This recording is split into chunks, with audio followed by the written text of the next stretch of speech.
अस्सलाम वालेकुम मेरे अजीज़ हमवतनों, मैं हूँ आपका मेज़बान आशिर अज़ीम खान। पाबी ये ला रब्बी कुमात तो कज़िबान। मेरा नबी पाक सल्लल्लाहु अलैहि वसल्लम पर, उनकी आल पर लाखों करोड़ों दुरूद सलाम।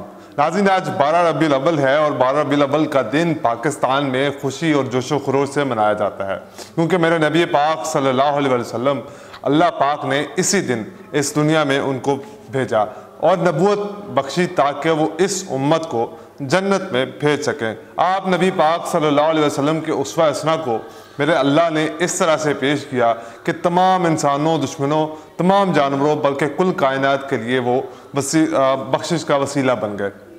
मेरे नबी पाक से अल्लाह पाक कितनी मोहब्बत करते थे कि कभी उनको या कहकर नहीं बुलाया था, बल्कि हमेशा वो कहते थे मेरे हबीब, मेरे रसूल।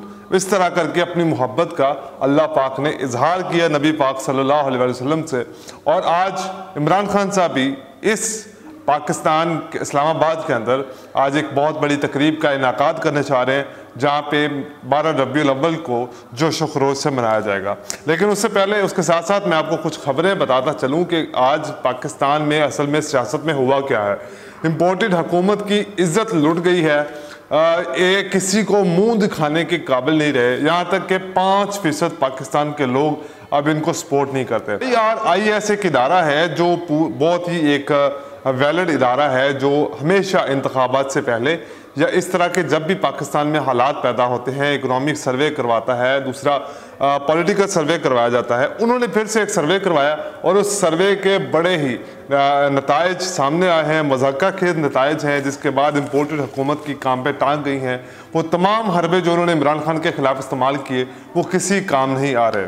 लेकिन उससे पहले राना सनाउल्लाह साहब की जो गिरफ्तारी थी, उसके ऊपर जो मशीर वज़ीर आला बराए एंटी करप्शन रिटायर्ड मुसद्दिक अब्बासी साहब ने जो उनका गिरफ्तारी ज़मानत नाकाबिल ज़मानत गिरफ्तारी वारंट जारी किए थे, उसमें उन्होंने इस बात की तस्दीक की कि उनके वो वारंट गिरफ्तारी क्यों जारी किए। उन्होंने बताया कि राना सनाउल्लाह ने गैर कानूनी हाउसिंग सोसाइटी को रजिस्टर्ड करवाने के लिए 2 प्लाट बतौर रिश्वत वसूल किए।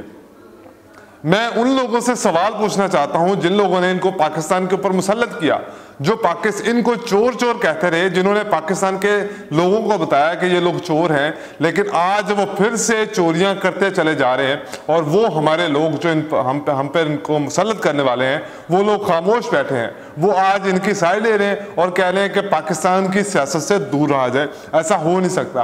फिर इसके बाद एक इम्पोर्टेड हुकूमत के लिए एक और परेशानी की वजह बन गई है। इनकी कांपे टांगती हैं जैसे ही ज़िमनी इंतखाबात की बात आती है। ज़िमनी इंतखाबात की बात आती है तो इमरान खान जीता हुआ नजर आता है, जिसके बाद तारीख देकर तारीख देकर ज़िमनी इंतखाबात को मुलतवी कर दिया जाता है। अब अवामी नेशनल पार्टी के ज़िमनी इंतखाबात ने जो अवामी नेशनल पार्टी के जो पंजाब के जो सदर हैं, उन्होंने एक बयान जारी किया है और जिसके बाद इम्पोर्टेड हुकूमत की जो है टांगें कांपना शुरू हो गई हैं, इनकी दौड़ें लग गई हैं। इन्होंने जाकर उसको मनाना भी शुरू कर दिया। अहमद वली खान साहब जो कि अवामी नेशनल पार्टी के सदर हैं पंजाब के, उन्होंने एक बात कही। उन्होंने कहा कि हुकूमत ने अगर दोबारा ज़िमनी इंतखाबात मुलतवी करवाए तो अवामी नेशनल पार्टी को मजबूरन हुकूमती इत्तेहाद को छोड़कर जाना पड़ेगा, जिसके बाद ये हुकूमत गिर भी सकती है। तो इसलिए कोशिश की जाए कि ज़िमनी इंतखाबात को अब दोबारा कैंसिल ना किया जाए। जो इनके साथ वादे किए गए हैं, जो इनके साथ मुआहदे किए गए हैं, उन मुआहदों को पूरा किया जाए। जिसके बाद जो है वो इन तमाम जो जितने भी लीडरान हैं, बड़े बड़े अपने आप को नवाज शरीफ जैसे लोग चोर भगौड़े लीडर समझते हैं, जो अवाम इनको लीडर समझती है, उनको इस बात को समझ जाना चाहिए कि ये लोग पाकिस्तान के दुश्मन हैं। इमरान खान एक फितना नहीं है, ये लोग फितने हैं, ये लोग चोर हैं। इन लोगों ने वॉल्यूम 10 जैसे कानून तोड़े, इन लोगों ने पाकिस्तान की जो खबरें हैं वो दूसरे लोगों तक पहुँचाई, इन्होंने विकीलीक्स जैसे मामला के साथ सामना किया। लेकिन ये लोग फिर भी पाकिस्तान से मुहब्बे वतन रखते हैं। ये कैसे हो सकता है कि जो लोग हमेशा पाकिस्तान के खिलाफ काम करते रहे हों, हमेशा से पाकिस्तान की बका के खिलाफ इन्होंने काम किया हो, दूसरी दुनिया के अखबारों को जो काम पाकिस्तान ने नहीं किए उनके इल्ज़ाम पाकिस्तान के ऊपर लगा दिए गए हों, तो उनको मुहिब्बे वतन कैसे बनाया जा सकता है, उनको पाकिस्तान में किस तरह कानून से छुटकारा दिया जा सकता है, ये तमाम पाकिस्तानियों के सवाल हैं। कोई जवाब देने वाला तो बने, कोई जवाब देना ही नहीं चाहता इन सवालों का, लेकिन अपनी मर्जी से जब चाहते हैं किसी भी पाकिस्तानी को इस पाकिस्तान की सियासत से निकाल दिया जाता है, उसको चोर साबित कर दिया जाता है। पाकिस्तान के अवाम के जहनों में ये डाल दिया जाता है कि ये तुम लोगों का पैसा चुरा कर ले गए हैं, लेकिन बाद में उन्हीं लोगों को सिर्फ और सिर्फ अपना पैसा चोरी करप्शन बचाने के लिए, अपने मामलात को सीधा करने के लिए, अपने पेट को भरने के लिए ये लोग फिर उन्हीं चोरों को, उन्हीं डाकुओं को वापस पाकिस्तान में इलेक्शन लड़ने का मौका दिया जाता है, जिसके बाद पाकिस्तानी अवाम की गैरत मार दी जाती है। पूरी दुनिया कहती होगी कि ये लोग जिनको चोर लीडर कहते रहे, पाकिस्तानी अवाम जिनको मानती ही नहीं है, उनको फिर पाकिस्तान के ऊपर मुसल्लत कर दिया गया है। अब नवाज शरीफ और मरियम नवाज साहबा ने प्रेस कॉन्फ्रेंस की। प्रेस कॉन्फ्रेंस के साथ उन्होंने, नवाज शरीफ साहब ने और मरियम नवाज ने एक इंटरव्यू दिया, जिसके बाद मरियम नवाज ने इस बात का कहा कि नवाज शरीफ साहब ने खुलकर मीडिया से अपने दिल की बातें की हैं। उन्होंने ये भी कहा कि 5 अरब डॉलर उनको प्लेट में रख के दिए जा रहे थे, लेकिन उन्होंने नहीं लिए, बल्कि पाकिस्तान की बका के लिए काम किया।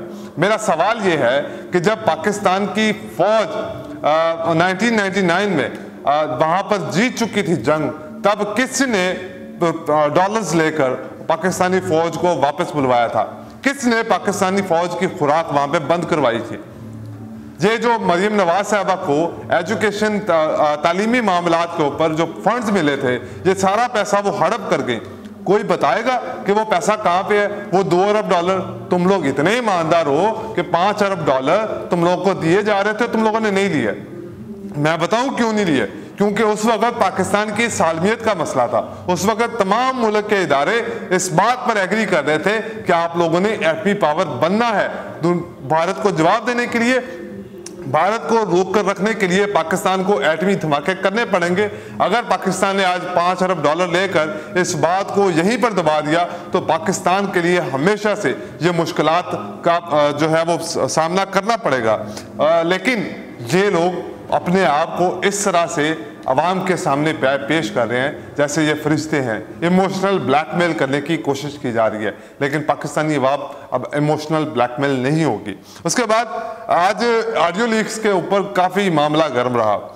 फवाद चौधरी साहब ने और असद उमर साहब ने जो इमरान खान साहब की ऑडियो लीक्स की गई, उनके ऊपर काफ़ी रद्द-ए-अमल दिया गया। फवाद चौधरी साहब कहते हैं, क्या इस तरह आवाज़ें जोड़कर आप NRO 22 को जायज़ साबित कर लेंगे? ये नहीं होना। ये ऑडियोज जहां बन रही हैं उनका भी लोगों को पता है, और कैसे बन रही हैं उनका भी पता है। अब फैसला हकीकी आज़ादी मार्च में किया जाएगा। इसके बाद असद उमर साहब ने भी इस ऑडियो लीक्स के ऊपर अपना एक रद्द-ए-अमल दिया, जिसमें उन्होंने कहा कि पाकिस्तान के लोगों को किस तरह से बेवकूफ़ बनाया जा रहा है, पाकिस्तानी अवाम को किस तरह से बेवकूफ़ बनाने की कोशिश की जा रही है। असद उमर साहब ने कहा कि सारा मुल्क बहस में लगा है कि किसने कौन सी ऑडियो लीक में क्या कहा। ये कोई नहीं बात कर रहा कि एटमी ताकत के मुल्क के वज़ीर आज़म की बातें खुफिया तौर पर कौन रिकॉर्ड कर रहा है, और उसके बाद संभाल भी नहीं सका, और मार्केट में वो ऑडियोज करोड़ों रुपए में बिक रही हैं। कोई जिम्मेदार है इतना बड़ा सिक्योरिटी फेलियर का? ये साफ साफ जो है वो इदारों को कहा जा रहा है कि ये तुम लोगों की गलती है, जो कि हो भी सकती है, क्योंकि हमारे पाकिस्तान के इदारे ही सिर्फ ऑडियोज रिकॉर्ड कर सकते हैं। उसके बाद एक अनवर लोधी साहब, एक सहाफ़ी हैं, उन्होंने कहा कि इमरान खान की जितनी मर्जी एडिटेड वीडियोस मार्केट में ले आएँ, इससे कोई फ़र्क नहीं पड़ेगा, सहूलतकारों को इलेक्शन करवाने ही पड़ेंगे।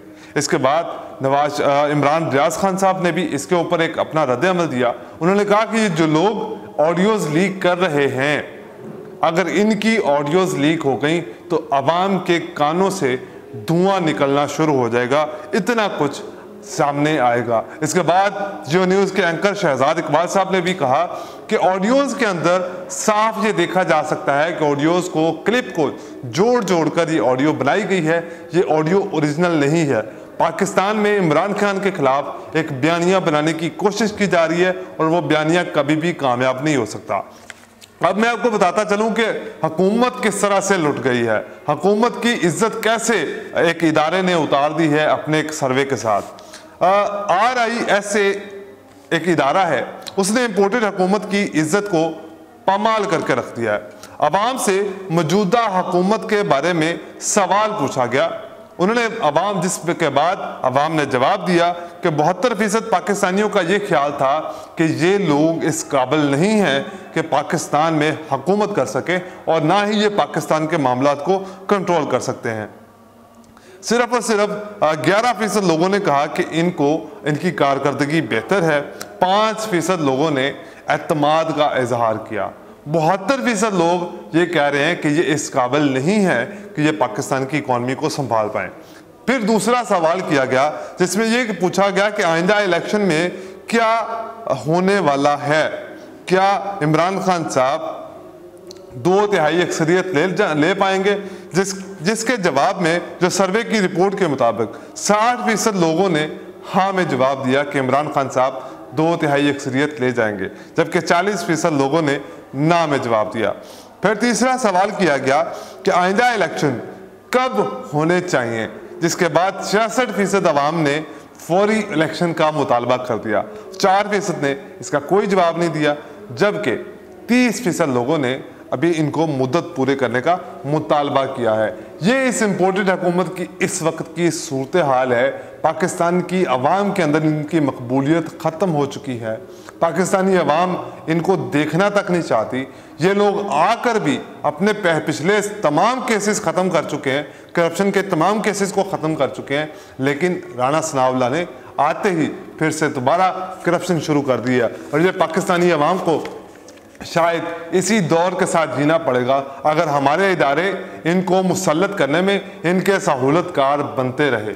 इनको मुसल्लत करने में, इनको हुकूमत दिलवाने में हमारे इदारे अगर इनके साथ मिलकर काम करते रहे तो पाकिस्तान कभी भी दोबारा उठ नहीं पाएगा। खुदा के लिए पाकिस्तान को चलने दें। पाकिस्तानी अवाम की जो मकबूलियत है, पाकिस्तानी अवाम की जो आवाज़ है, जो मकबूल आवाज़ है, उसको इक़्तिदार में आने दें ताकि पाकिस्तान के हालात बेहतर हो सकें, पाकिस्तान के माशरती हालात बेहतर हो सकें, पाकिस्तान के मईशत के हालात बेहतर हो सकें, पाकिस्तान के सियासी हालात बेहतर हो सके। खुदा के लिए बस कर दें इस पाकिस्तानी अवाम को लॉलीपॉप देना। और कितना लॉलीपॉप देंगे, कितना और नंगा होना चाहते हैं ये तमाम लोग, क्यों अपनी इज्जत पाकिस्तानी अवाम के सामने ये लोग गिरा रहे हैं, क्यों उस मकबूल लीडर को हुकूमत में आने से रोका जा रहा है, क्यों इन जैसे चोर लोग एक अवामी मकबूल लीडर को धमका रहे हैं। कैसे हो सकता है कि उसको फितना करार देने की कोशिश की जा रही है, उसके खिलाफ गंदी जुबान इस्तेमाल की जा रही है, यहाँ तक कि उसको शैतान तक कहा जा रहा है। मरियम औरंगजेब साहबा और इनकी जो मरियम नवाज साहबा की जो कनीज़ें हैं, इनके बारे में अगर सोशल मीडिया के ऊपर किसी ने कैंपेन शुरू कर दी और इनके बारे में इस तरह के गंदे अल्फाज शुरू कर दिए तो इनको छुपना मुश्किल हो जाएगा। आज के लिए इतना ही, मुझे दीजिए इजाज़त। अल्लाह हाफिज़।